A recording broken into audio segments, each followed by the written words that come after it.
ఈ రాష్ట్రంలో దగ్గర దగ్గర ఎక్కడైతే ప్రజలు నివాస యోగ్యంగా లేని ప్రదేశాలు ఎంచుకొని లేదా వైసీపీ నాయకులు భూములు కానుకొని ముందుగానే ఆలోచించి ఈ జగనన్న కాలనీలు ఎక్కడైతే ఏర్పాటు అవుతున్నాయో తక్కువ రేటుగా భూములు కొని అదే భూమిని పేదలకు ఇళ్ల పట్టాలు ఇస్తామని చెప్పి ఎక్కువ రేటు కోడి చేయించుకొని వైసీపీ నాయకులు ఈ రాష్ట్రంలో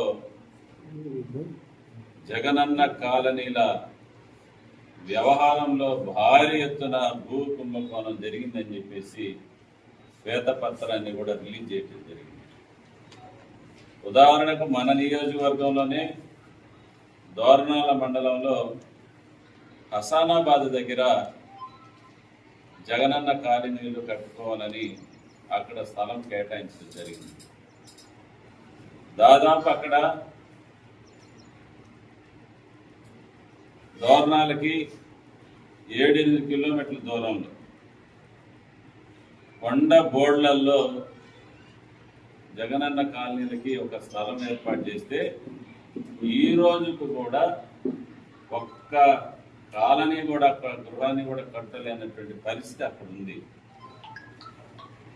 అది దేనికి ఉపయోగపడ్డదంటే ఆ కాలనీల్లో కరెంటు లాగేదానికి, అంతర్గత రోడ్ల నిర్మాణానికి, ఆ డబ్బులు దోచుకోవటానికి మాత్రమే వైసీపీ నాయకులు అక్కడ స్థలాలను కేటాయించి ఆ 2 పనులు మాత్రమే తప్ప ఎక్కడ కూడా ఒక ఇల్లు నిర్మించినటువంటి పరిస్థితి కూడా లేనటువంటి పరిస్థితి మన నియోజకవర్గంలో ఉంది.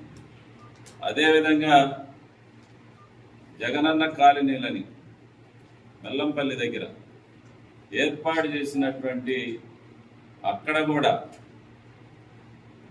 స్థలాలు కేటాయిస్తే దాంట్లో డూప్లికేషన్ ఉంది. ఈరోజు కూడా చాలా ఇల్లు కట్టలేనటువంటి పరిస్థితి ఉంది. ఈరోజు కూడా ఆ కాలనీలలో అసలు లబ్ధిదారులు ఎవరో తెలిసేటటువంటి పరిస్థితి అక్కడ లేదు.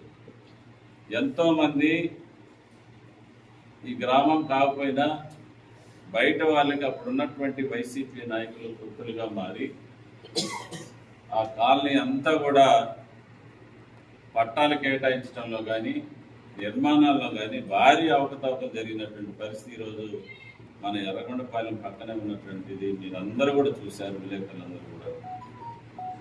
వీటన్నిటి మీద త్వరలోనే విచారణ చేసి ఒక ప్రత్యేక అధికారుల్ని నియమించి ఎవరైతే పేద బలహీన వర్గాలు ఉన్నారో, నిజంగా ఎవరికైతే ఇల్లు లేవో, ఎవరికైతే నిజంగా స్థలాలు లేవో వాళ్ళందరికీ కూడా అక్కడ స్థలాలు కేటాయించి పక్కా గృహాలు నిర్మించేదానికి ఈ రాష్ట్ర ప్రభుత్వం మన ముఖ్యమంత్రి వర్యులు నారా చంద్రబాబు నాయుడు గారు కంకణం కట్టుకున్నారని చెప్పి తెలియజేసుకుంటా ఉన్నాను. త్రిపురాంతకంలో కూడా అక్కడ కూడా జగనన్న కాలనీలు ఇస్తే ఈ రోజు కాడికి పోయి లబ్ధిదారులు ఎవరో తెలియదు, ఎవరికి పట్టాలు ఇచ్చిందో తెలియదు. ఎక్కడ కూడా జగనన్న కాలనీలో కేవలం వైసీపీ నాయకుల భూములకు రేట్లు పెంచుకొని ప్రభుత్వానికి అమ్మటం ఒకటి జరిగింది. రెండవది ఆ కాలనీలలో రోడ్లు నిర్మాణం, కరెంటు నిర్మాణాలు చేసి స్తంభాలు విదిలేసి కరెంటు కాంట్రాక్టర్లు, రోడ్లు నిర్మాణం చేసే కాంట్రాక్టర్లకు బ్రతుకు తెరువుగా మాత్రమే జగనన్న కాలనీల స్కీము 5 సంవత్సరాల్లో ఈ రాష్ట్రంలో అమలైందని చెప్పేసి ఈరోజు మనం ప్రత్యక్షంగా ఆ ప్రాంతంలో వెళ్తే కనపడతా ఉంది.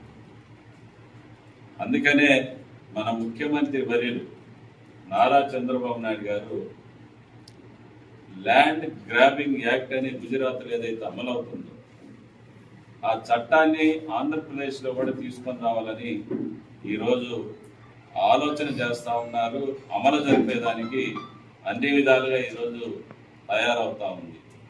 ఆ ల్యాండ్ గ్రాబింగ్ యాక్ట్ ఏంటంటే ఎవరైతే ప్రభుత్వ భూములు కానీ ఎవరైతే ఇతర వ్యక్తులకు సంబంధించినటువంటి భూములు అయితే ఆక్రమించుకొని అనుభవిస్తూ ఉన్నారో వాటన్నిటి మీద ఈ యాక్ట్ని ప్రవేశపెట్టి ఆక్రమణదారులు ఇది నా భూమి అని వాళ్ళు రుజువు చేసుకోవాల్సిన అవసరం ఈ యాక్ట్ ద్వారా వస్తుందని చెప్పేసి మీ అందరూ కూడా నేను తెలియజేసుకుంటున్నా.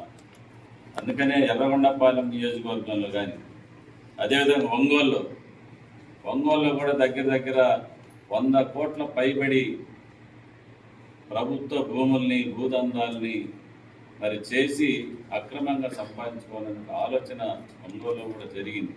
అందుకని వైసీపీ ప్రభుత్వంలో ఎక్కడైతే భూముల విషయంలో తాతల తండ్రుల నుంచి అనుభవిస్తున్నటువంటి భూములు కానీ ప్రైవేటు వ్యక్తులకు సంబంధించినటువంటి నిజమైన భూ హక్కుదారుల భూములు లాక్కోవటం కానీ ఆక్రమించుకోవటం కానీ జరిగినాయో వాటన్నిటి మీద విచారణ జరిపించి నిజమైనటువంటి హక్కుదారులకి వారి యొక్క భూమిని అప్పజెప్పడమే ఈ యొక్క ల్యాండ్ గ్రాబింగ్ యాక్ట్ యొక్క ప్రధాన ఉద్దేశం.